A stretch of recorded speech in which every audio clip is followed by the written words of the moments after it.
हाजी सबू सिद्दीक ने अपनी शुगर फैक्ट्री पूरी तरह से बंद कर दी।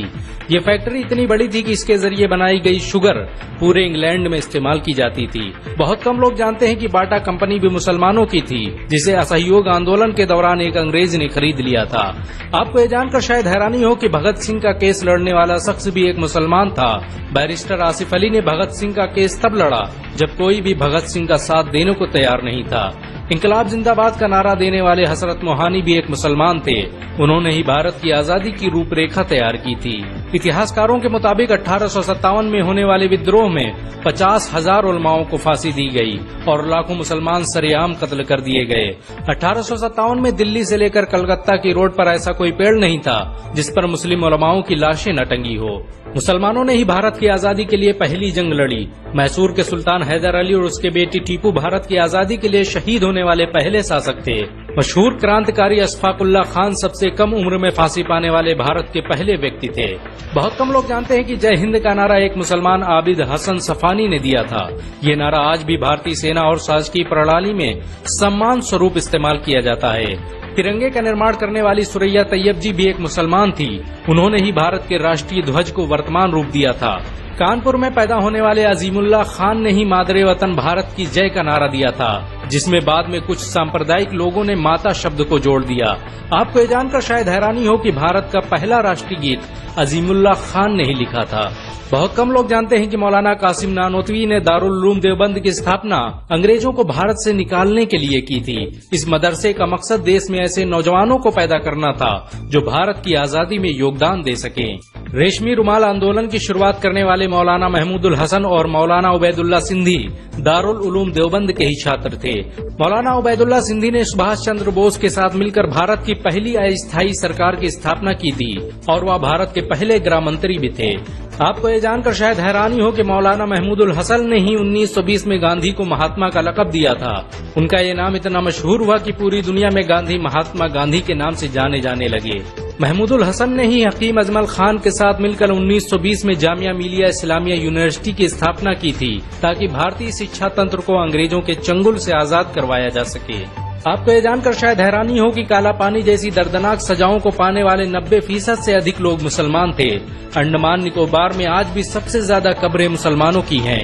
मुसलमानों के अलावा दूसरे लोगों ने काला पानी से बचने के लिए न सिर्फ माफीनामे लिखे बल्कि अंग्रेजों की मुखबिरी भी की। मुसलमानों ने ही अंग्रेजों के खिलाफ सबसे पहले हथियार उठाए। 1772 में शाह अब्दुल अजीज ने अंग्रेजों के खिलाफ फतवा देते हुए ऐलान किया कि अंग्रेजों की गुलामी हराम है और हर मुसलमान पर फर्ज है कि वो अपने मुल्क और देश की आजादी के लिए खुद को कुर्बान कर दे। 1857 में होने वाले विद्रोह की प्लानिंग एक मुसलमान मौलवी अहमदुल्लाह शाह ने की थी।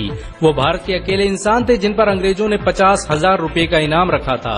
यह रकम इतनी बड़ी थी कि राजा जगन्नाथ ने पैसों की लालच में आकर अहमदुल्लाह शाह की मुखबरी कर दी और अंग्रेजों ने उन्हें शहीद कर दिया। बहुत कम लोग जानते हैं कि 1857 में शहीद होने वाले 90% लोग मुसलमान थे। जालियांवाला बाग में जनरल डायर की गोलियों का निशाना बनने वाले अधिकतर लोग भी मुसलमान थे। भारत की आजादी का नेतृत्व करने वाले संगठन इंडियन नेशनल कांग्रेस के 9 से अधिक प्रेसिडेंट मुसलमान रहे। गांधी जी ने अफ्रीका में जहां वकालत की पढ़ाई की, वो कॉलेज भी एक भारतीय मुसलमान का था और वह जब भारत में आए तो उन्होंने आजादी के लिए अली ब्रदर्स के साथ काम करना शुरू किया, जो कि मुसलमान थे। बहुत कम लोग जानते हैं कि 1921 में केरल के मुसलमानों द्वारा अंग्रेजों के खिलाफ लड़ी गई जंग में 3000 से अधिक मुसलमान शहीद हुए थे और 50,000 मुसलमानों को जेल में कैद कर दिया गया था।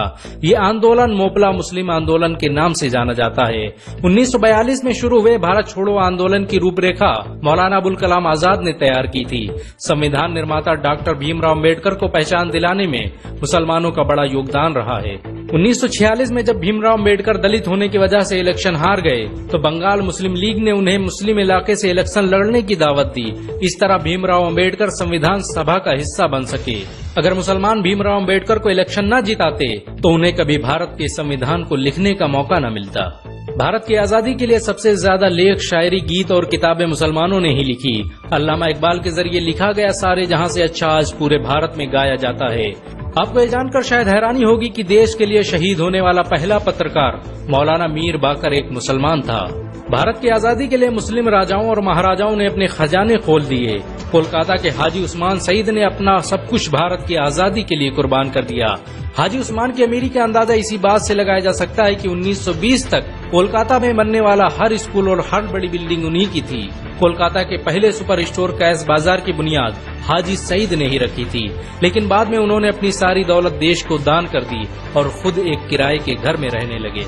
अमीर हमजा और अब्दुल हबीब यूसुफ मरफानी जैसे मुसलमानों ने अपनी अरबों रुपये की संपत्ति देश की आजादी के लिए कुर्बान कर दी। सुभाष चंद्र बोस द्वारा अफगानिस्तान में स्थापित की गई सरकार में 9 में से 5 मंत्री मुसलमान थे। भारत की आजादी के लिए देश भर में मौजूद मस्जिदों को किलों की तरह इस्तेमाल किया गया। इन मस्जिदों में सुबह शाम हर वक्त भारत की आजादी के लिए ऐलान हुआ करते थे। आजादी के वक्त कोई मस्जिद ऐसी नहीं थी जिसकी दीवारों पर मुसलमानों का खून न लगा हो। इन सब के अलावा ऐसे करोड़ों मुसलमान हैं जिन्होंने भारत की आजादी और उसकी अस्मिता के लिए अपना सब कुछ कुर्बान कर दिया। सच तो ये है कि भारत की आजादी मुसलमानों के बगैर मुमकिन न थी। भारत आज भी आजादी के लिए मुसलमानों का एहसानमंद